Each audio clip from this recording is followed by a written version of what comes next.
Hi, I'm Marcus Hazelwood, a project manager with WB Engineers. I've been working in this energy and sustainability sector of building design, construction, and operations for over 15 years. My experience and focus have primarily been on building energy efficiency and sustainable design. Today, I want to help you understand the definitions of net zero. Net zero is a sustainability buzzword you've probably heard a lot, but what does it really mean? When we talk about net zero, first, we need to consider the context.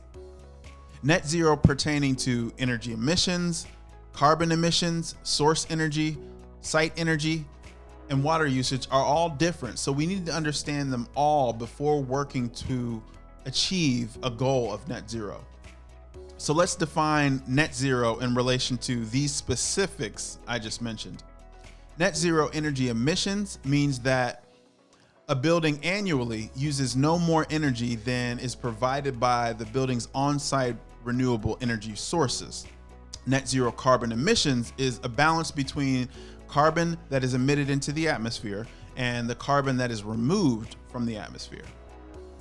Net zero source energy means that a building produces just as much energy as it uses, but accounts for the source of energy. What is a source? It could be that the source of energy generation began at a coal plant and then is transmitted and distributed through the utility grid. So this source accounts for all the energy losses associated with delivering from the energy source to your building. Net zero site emissions means that a building produces as much energy on site as it uses over the course of the year. And similarly, net zero water means that a building uses no more water than is provided by the site's natural rainfall. So in order to achieve net zero, we should also understand renewable sources of energy. A renewable energy source provides energy that can be naturally replenished. Some examples include wind energy, solar panels, hydropower generation, and thermal energy. Because buildings demand around 40% of extracted energy resources, it's critical that to start our strategy to achieving net zero with building energy efficiency, we improve our building design and operations.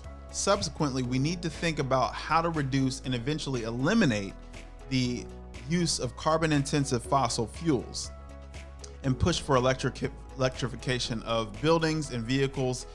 Now, hopefully you understand the definitions of net zero and renewable energy sources. So let's talk about the drivers of net zero building goals.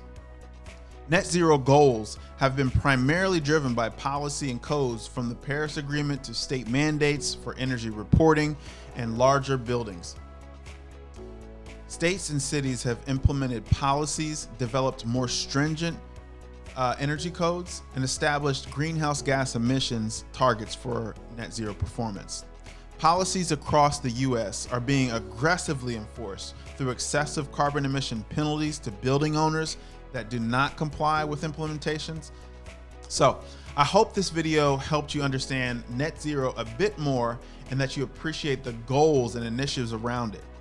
Let WB help you define what net zero means for your building.